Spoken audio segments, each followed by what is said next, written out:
E salve o Tricolor Paulista, Rick aqui pra fazer esse pré-jogo. São Paulo joga amanhã, né? Terça-feira, às 7 da noite, horário bem cedo, né, para um dia de semana. Terça-feira que também é um dia incomum, apesar de todas as terças de abril aí o São Paulo acabar tendo jogo. Jogo às 7 da noite, transmissão da ESPN e da Disney Plus, São Paulo e O'Higgins válido pela segunda rodada da fase de grupos da Sul-Americana. Então, basicamente, o São Paulo vai enfrentar o O'Higgins, né? Nessa segunda rodada. Jogo que é em casa, no Morumbis. Em tese, jogo que é obrigação de ganhar. E a gente vai comentar um pouquinho do momento das equipes, comentar como é que tá o O'Higgins, fazer um pouquinho do que eu acho que pode acontecer esse jogo. Lembrando que a partir das 6h30 estaremos aí em live, né? Às 18h30, estaremos em live já para acompanhar todos os lances em tempo real. Então cola aí com nós para resenhar, dar aquela resenhada e assistir o jogo juntos aí. Amanhã eu passo no Discord para vocês também, beleza? Quem apita esse jogo é o Leandro Rey, é um árbitro argentino, não conheço esse árbitro. A equipe de arbitragem de maneira geral é argentina, né? Então teremos argentinos aí apitando o jogo amanhã no Morumbi. Novamente, né? Árbitro bom, árbitro que não compromete. Esperamos que não tenha, que ele não tenha nenhum comprometimento ali, que não tenha... que ele não comprometa a partida, que ele só apite, faça o dele ali e passe batido. É o primeiro jogo da história entre São Paulo e O'Higgins, é uma curiosidade aí, nunca houve uma partida entre São Paulo e O'Higgins, time que é chileno, inclusive, né, o O'Higgins acabou se ficando falado no Brasil, um pouquinho mais conhecido, porque eliminou o Bahia, né, na segunda fase da pré-Libertadores, então acabou eliminando o Bahia nos pênaltis, ganhou o jogo em casa por 1-0 e acabou perdendo fora por 2-1, foi para os pênaltis e o O'Higgins acabou se classificando. Eles ficaram em terceiro no Campeonato Chileno do ano passado, né, atrás do Universidade Católica e do campeão que foi o Coquimbo Unido. Novamente não conheci o Coquimbo Unido aí, né, mas foi campeão chileno. O O'Higgins ficou em terceiro. Com a terceira classificação, eles foram para a segunda fase da Libertadores, né, que é na verdade a pré-Libertadores, mas é a segunda fase ali da pré-Libertadores. Pegaram o Bahia e eliminaram o Bahia. Na terceira fase, eles acabaram pegando o Tolima, ganharam até de 1-0 em casa, mas perderam de 2-0 fora, com isso foram eliminados na terceira fase, e a terceira fase da pré-Libertadores dá vaga na Sul-Americana, por isso que o O'Higgins aí veio parar na Sul-Americana no fim das contas, e com isso, né, parando aí na Sul-Americana, eles caíram no grupo do São Paulo. O O'Higgins não manteve, né, o bom desempenho do ano passado no Campeonato Chileno, que acabou ficando aí em terceiro colocado. O O'Higgins, nesse exato momento, está em oitavo no Campeonato Chileno, e é um time que normalmente vai bem em casa, mas acaba jogando mal fora de casa. Então, em casa, o O'Higgins tem bons resultados, foi assim a toada do ano passado inteiro, e a diferença deles estarem melhores ano passado do que esse ano foi justamente os jogos fora de casa que eles conseguiam ainda pontuar, mas esse ano eles estão bem mal fora de casa, eles jogam bem melhor em casa, tá? Porém, ainda assim, eles vêm de uma derrota em casa pro Antipato, por 2-0 aí na sexta-feira.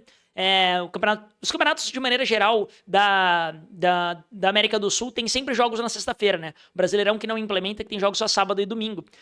Mas eles jogaram, então, na sexta-feira, onde eles perderam por 2-0 em casa pro Huachipato. Então, tanto eles quanto o São Paulo vêm aí de derrotas.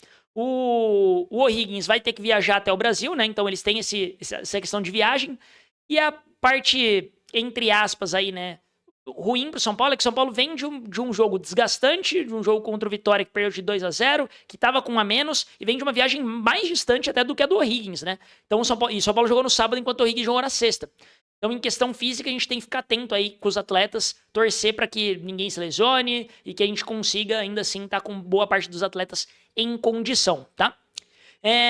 Antes do O'Higgins perder esse jogo, eles tinham ganhado do Milionários dentro de casa, né? Milionários também tá no grupo de São Paulo aí na Sul-Americana, eles ganharam de 2-0, então nesse exato momento o O'Higgins que lidera o grupo de São Paulo, né? Por questão de saldo de gol, o São Paulo ganhou só de 1-0 e o O'Higgins ganhou de 2, então basicamente nessa rodada vai ter o confronto entre os dois times que ganharam e os dois times que perderam. E esse confronto acaba sendo bem importante pro São Paulo, porque é um confronto direto. Basicamente, você ganhando, você assume a liderança, abre 3 pontos ali nessa fase da Sul-Americana, que é bem importante, é muito importante você ficar em primeiro para pular já a fase que você pega os times da Libertadores, né? Aquelas fases que é o 16 avos, que eles chamam de playoffs, né? Então, basicamente, é bom você já pular direto para as oitavas e ainda poder decidir boa parte dos jogos em casa. Então, quanto mais você pontuar nessa primeira fase e garantir a primeira colocação, é mais importante. Então, para mim, o São Paulo tinha que, inclusive, de força máxima, né? Vamos ver como é que de fato vem. O O'Higgins esse ano São 14 jogos, sendo 7 vitórias, 6 derrotas e só um empate. É um time que empata muito pouco. Isso daí são 52% de aproveitamento na temporada. E boa parte dessas vitórias são em casa, tá? Então o O'Higgins, ele acaba ganhando muito mais jogos em casa e perdendo fora. Trago isso novamente porque o São Paulo vai jogar no Morumbi ao lado da sua torcida. A torcida, honestamente, nesse jogo de 7 horas da noite, já é mais difícil de você chegar até o Morumbi, né? Sair do trabalho até o Morumbi. Eu acredito que vai ter pouco público no Morumbi, até por conta da fase, né? A gente fez um jogo horroroso, horrendo, contra o Boston River, apesar de ter ganhado, e perde pro Vitória num jogo que foi feio também, que o São Paulo jogou muito mal e poderia ter tomado uma goleada se não fosse aí principalmente o Rafael. Então, basicamente, é bem importante o São Paulo ganhar esse jogo para recuperar um pouco da confiança. É claro, se o São Paulo não ganha esse jogo, acho que a parte boa é que a corda fica ali bem no pescoço do Roger, né? Correndo sério risco de demissão. Mas o O'Higgins é um adversário mais fragilizado, joga mal fora de casa, de novo, é um time chileno que tá mal no campeonato chileno e não é admissível o São Paulo perder para um time desse independentemente da fase, principalmente jogando no Morumbi. Então o São Paulo, para mim, tem que ganhar, e tendo que ganhar, eu duvido que o Roger Machado vai inventar de ir com um time misto e com mais reservas. Eu acho que ele vai com o que ele tiver de melhor, tá? Dito isso, e o São Paulo precisa fazer, se der para meter uns 3-0 no O'Higgins, é bom, porque além de você ganhar, você ainda abre ali uma boa vantagem no saldo de gols, né? Porque o O'Higgins agora, na última rodada, vai pegar o Boston River, que pra mim é o pior time do grupo, enquanto o São Paulo pega o Milionários, e a depender do resultado com o Milionários, fora de casa a gente pega o Milionários, né? A depender do resultado contra o Milionários, mesmo que o São Paulo perca, talvez o São Paulo ainda consiga manter a liderança. Então é importante uma partida sólida e talvez até fazer um placar um pouco mais elástico contra o O'Higgins, se possível, né? Mas o mais importante é ganhar. Boas notícias ficam por conta dos retornos, né? Muito provavelmente Caleri, Bobadilha e Luciano devem voltar. Os três muito provavelmente voltam. Caleri e Luciano praticamente certos de que voltam. Bobadilha, como eu comentei, era só um ponto que ele tinha sofrido, que ele tinha feito ali na canela. Muito provavelmente vai estar de volta também. E pode ser que o Sabino volte. Ainda não é certeza o Sabino especificamente. Pode ser que ele volte, pode ser que ele não volte. Vamos aguardar as próximas notícias aí. Como eu tô gravando esse vídeo aí na segunda tarde, pode ser que mais pra frente a gente escute aí quem tá relacionado, quem não tá, e aí a gente sabe se o Sabino vai pro jogo ou não. Mas quase certeza que Luciano, Caleri e Bobadilha estarão de fora, bons reforços aí, principalmente pra esse jogo. A gente vai voltar aí com André Silva pro banco, acho que o Bobadilha dá uma consistência melhor pra posse de bola do São Paulo, né? Então acho que é bem importante. Eu, particularmente, se for falar o que eu acho, o que eu faria na questão de escalação, eu iria com força máxima. Acho que não é muito discutível que o São Paulo precisa ganhar esse jogo, é um jogo importante. De novo, já tranquiliza na questão de tabela, você já fica ali com o horizonte da classificação um pouco mais perto. O O'Higgins joga mal fora de casa, é um jogo que você não tem o desgaste da viagem, né? Então eu iria com o time titular. Só que tem outros poréns, né? Como contra o Boston River não foi poupado, a gente precisa entender que a gente tem um jogo importante sábado pelo Campeonato Brasileiro, tem um jogo importante terça pela Copa do Brasil, depois tem outro jogo do Campeonato Brasileiro, enfim. A sequência aí, muito provavelmente, vai pedir que o São Paulo coloque titulares em quase todas as partidas. É realmente isso que vai ser feito? Não sei, vamos olhar aí cenas dos próximos capítulos, mas o que eu teria feito é teria poupado lá contra o Boston River, né? E acabou que quase não poupou uma ou outra peça, mas não poupou todo mundo. Então vamos ver o que o Roger vai fazer aí para esse jogo. Então, se fosse para eu escalar, né, eu iria com o Rafael no gol, Lucas Samon. Lucas Samon com certeza tem que jogar, né? Ele tá suspenso para a próxima partida do Brasileiro, então o Lucas Samon tem que ir pro jogo mesmo. Então, eu iria de Rafael, Lucas Samon. Na zaga não tem muito para onde fugir, vai ter que ir de Alan Franco de titular. E aí eu ainda pouparia o Sabino, se ele não tá 100%, ainda não coloca ele para jogo. Novamente, tem 2 jogos importantes pela frente, então eu iria de Tolói mesmo, e mantém essa zaga aí de Alan Franco e Tolói. Pela esquerda, o Enzo. No meio campo, Marcos Antônio, Bobadilha e o Luciano, fechando essa trinca aí. Então eu iria com o Luciano, porque é um jogo que eu creio que o São Paulo vai precisar atacar mais, vai ficar muito com a posse de bola, então eu colocaria o Luciano para ele se movimentar, e ele sempre ganha bem espaço, ele se movimenta bem perto da área. Então nesse jogo específico, não é nem que o Luciano vai jogar de meia, né? Eu encostaria ele para jogar praticamente de um segundo atacante, e os nossos 2 volantes praticamente não precisam se defender tanto, né? Não precisam defender tanto, eles vão ter mais a posse de bola, então vamos conseguir jogar como meias, tanto o Bobadilha quanto o Marcos Antônio. Então por isso você consegue avançar um pouquinho mais o Luciano. E na frente, né, é Ferreirinha, Arthur e o Caleri, não tem muito o que ser discutido.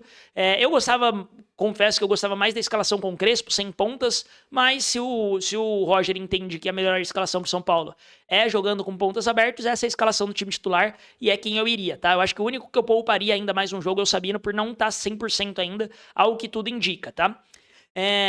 A gente tem que ganhar, pra mim é obrigação ganhar, mesmo que o Roger vá com um time reserva, tá? Que eu não ficaria tão, assim, eu ficaria surpreso porque ele tá com a corda no pescoço e eu acho que ele vai colocar os titulares pra garantir o emprego dele. Mas em questão estratégica, se poupasse os titulares, eu não ia achar tão ruim, não. Eu acho que a gente tem que ganhar, independentemente se é com os titulares ou com os reservas. Acho que nesse caso, no caso de poupar, teria que colocar os titulares no banco ali para eles entrarem no segundo tempo e de repente garantir o resultado, porque é importante o São Paulo ganhar esse jogo, independentemente se com os titulares ou se com os reservas. Como a sequência do São Paulo é bem corrida, digamos assim, é importante a gente talvez segurar. Se algum jogador tiver com problema de carga, etc., é importante segurar, porque novamente a gente tem Campeonato Brasileiro, tem Copa do Brasil, depois tem um Campeonato Brasileiro de novo, mais jogo de Sul-Americana, e aí o que daria para pensar, né? Você poupa alguns atletas nesse jogo contra o O'Higgins, deixa eles no banco para, se precisar, eles entrarem ali no segundo tempo. Eu acho que mesmo os reservas do São Paulo têm condições de ganhar do O'Higgins. Aí você deixa os titulares, aí você coloca nesses 3 jogos seguidos, né? Brasileirão, Copa do Brasil e Brasileirão, você coloca os titulares, todos os titulares, porque precisa pontuar no Brasileirão e a gente precisa ganhar a Copa do Brasil. A Copa do Brasil dá muito retorno financeiro, a gente precisa ganhar o jogo de ida da Copa do Brasil porque é em casa também. E depois disso, né? A gente tem um jogo com Milionários fora de casa novamente. E aí eu levaria só os reservas e pouparia 100% dos titulares. Daria para fazer tudo isso, ainda assim, até por conta de alguns titulares, como o próprio Bobadilha ter sido... Bobadilha acabou ficando fora, Caleri, Luciano, o próprio Sabino, que é um titular, pode entrar depois, o Alan Franco estava fora de algumas partidas, o Lucas Ramon vai ter essa suspensão, dá para ir com quase todo o time titular ainda assim, e você conseguir talvez poupar um ou outro ali que esteja um pouquinho mais desgastado. O Arthur mesmo, né, que foi poupado contra... o Ferreirinha, perdão, que foi poupado no jogo de ida no jogo contra o Boston River. Então, assim, acho que foi o Arthur, né? Foi o Arthur mesmo que foi poupado contra o Boston River. Então, assim, daria para você colocar boa parte dos titulares, entendo se forem com as reservas, independentemente de quem entrar em campo, precisa ganhar do O'Higgins. É obrigação ganhar do 8º colocado do Campeonato Chileno. Não tem o que ser dito e não tem desculpa, tá? Para mim, se o Roger não ganha o jogo, mesmo se empate, tá? Pra mim, o Roger tem que ser demitido e tem que bater a ligação ali pro Dorival e trazer o Dorival. É o melhor nome que tem no mercado. Eu sei que tem muito São Paulino que ficou na birra, né, do Dorival ter ido pro Corinthians, mas, cara, ele é profissional. Ele não saiu do São Paulo pra ir diretamente pro Corinthians. Isso, pra mim, seria um fator agravante. Ele sai do São Paulo pra ir pra Seleção Brasileira, coisa que praticamente todos os técnicos aí iriam. E da Seleção Brasileira, depois que ele é demitido, aí beleza, ele fica disponível no mercado. Ele até espera um pouco o São Paulo, né, pra ver se o Zubeldia cai ou não. No fim das contas, fecha com o Corinthians. O Zubeldia demora um pouquinho a mais pra cair ali. Então, é fato que, assim, eu não tenho problema nenhum em trazer o Dorival de volta. O Dorival já tinha treinado o Santos também. Então, assim, pra mim, isso não é grandes coisas. Acho que o Dorival tem problema, sim, em ponto corrido, mas em Copa ele pode trazer uma Copa aí na base do milagre, igual ele vem trazendo com várias equipes nesses últimos anos. Então, se não ganhar, pra mim é fora Roger com toda a força, tá? Mas é obrigação e eu vou torcer para ganhar. Pra mim, o São Paulo precisa ganhar e é obrigação de ganhar. Então não esquece aí, live 6h30, cola com nós. Esse foi o pré-jogo. Se gostou do conteúdo, não esquece de se inscrever aí no canal, de dar aquela moral, deixar seu comentário, recomenda para um amigo. Se não gosta do conteúdo, fode com o inimigo, manda ele pra cá também. Tamo junto demais, aquele abraço e vamos São Paulo.